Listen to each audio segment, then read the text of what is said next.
Xin kính chào quý bà con và quý anh chị đang theo dõi kênh Miệt vườn Tây Nam. Sáng hôm nay, ngày 9 tháng 4 năm 2026, chúng tôi tiếp tục gửi đến bà con bản tin phân tích nhanh thị trường hồ tiêu trong nước và thế giới, giúp bà con nắm bắt kịp thời diễn biến giá cả trước khi quyết định bán ra.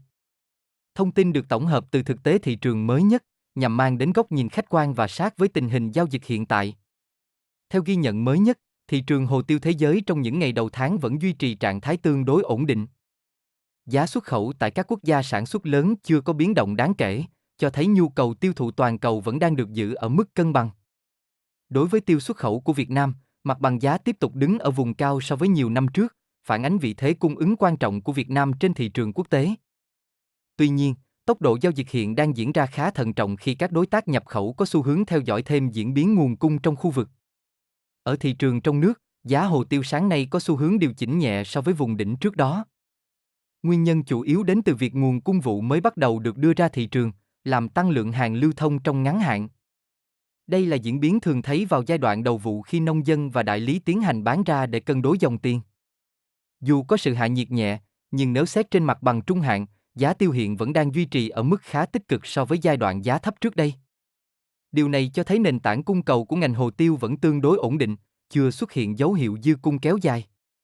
Dưới góc nhìn chuyên gia nông nghiệp, thị trường đang bước vào giai đoạn điều chỉnh mang tính kỹ thuật, khi bên mua và bên bán đều có xu hướng thăm dò. Trong bối cảnh nhu cầu xuất khẩu chưa suy yếu rõ rệt, khả năng giá giảm sâu là không cao, tuy nhiên quá trình tăng mạnh trong ngắn hạn cũng cần thêm thời gian tích lũy. Trong thời gian tới, diễn biến giá sẽ phụ thuộc nhiều vào tiến độ thu hoạch, lượng hàng đưa ra thị trường cũng như động thái mua vào từ các doanh nghiệp xuất khẩu.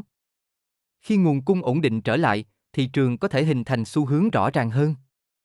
Sau đây em xin cập nhật chi tiết, giá thu mua hồ tiêu trên thị trường thế giới, thị trường xuất khẩu của Việt Nam và thị trường trong nước tại một số khu vực trọng điểm của các địa phương, để bà con mình tham khảo, đưa ra quyết định giá bán cho vườn hồ tiêu của nhà mình nhé. Giá hồ tiêu xuất khẩu của Việt Nam. Tiêu đen Việt Nam loại 500g trên lít, 6.400 đô la trên tấn. Tiêu đen Việt Nam loại 550g trên lít, 6.500 đô la trên tấn. Tiêu trắng Việt Nam, 9.150 đô la trên tấn. Giá tiêu xuất khẩu Việt Nam ổn định, chưa ghi nhận biến động mới trong phiên đầu tuần. Giá hồ tiêu thế giới. Tiêu đen Indonesia, 6.953 đô la trên tấn. Tiêu trắng Indonesia, 9.262 đô la trên tấn. Tiêu đen Brazil, 6.050 đô la trên tấn. Tiêu đen Malaysia, 9.100 đô la trên tấn. Tiêu trắng Malaysia, 12.100 đô la trên tấn. Thị trường thế giới duy trì ổn định, chưa có biến động đáng kể so với phiên trước. Giá hồ tiêu trong nước theo khu vực. Giá tiêu nội địa sáng nay dao động khoảng 145.000 đến 146.500 đồng trên kg, giảm nhẹ so với mốc 150.000 đồng trên kg trước đó. Đắk Lắk, Cư Mờ Ga, 146.500 đồng trên kg. Gia Lai, Chư Sê, 145.500 đồng trên kg. Đắk Nông, 146.500 đồng trên kg. Bà Rịa Vũng Tàu, 146.000 đồng trên kg.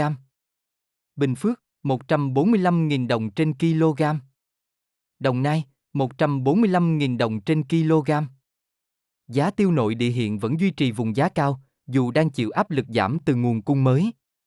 Áp lực điều chỉnh giá trong ngắn hạn chủ yếu đến từ việc nguồn cung hồ tiêu vụ mới đang dần được đưa ra thị trường, làm tăng lượng hàng lưu thông và khiến hoạt động thu mua diễn ra thận trọng hơn so với giai đoạn trước.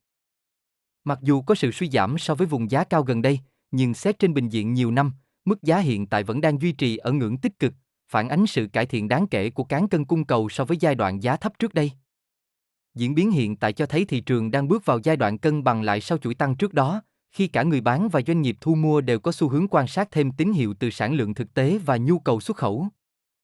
Trong ngắn hạn, giá nhiều khả năng sẽ vận động trong vùng ổn định quanh mức 145.000 đến 146.500 đồng mỗi kg, trước khi hình thành xu hướng rõ ràng hơn khi thị trường hấp thụ dần nguồn cung mới và các hợp đồng xuất khẩu được thúc đẩy mạnh hơn. Trên đây là phần phân tích nhanh về tình hình giá hồ tiêu sáng ngày 9 tháng 4 năm 2026. Hy vọng những thông tin này sẽ giúp bà con có thêm cơ sở tham khảo để chủ động hơn trong kế hoạch bán hàng. Kênh Miệt vườn Tây Nam sẽ tiếp tục cập nhật giá nông sản mỗi ngày để bà con tiện theo dõi. Chúc bà con thật nhiều sức khỏe, mùa vụ thuận lợi và giá nông sản ngày càng ổn định theo hướng tích cực. Xin kính chào và hẹn gặp lại bà con trong bản tin tiếp theo.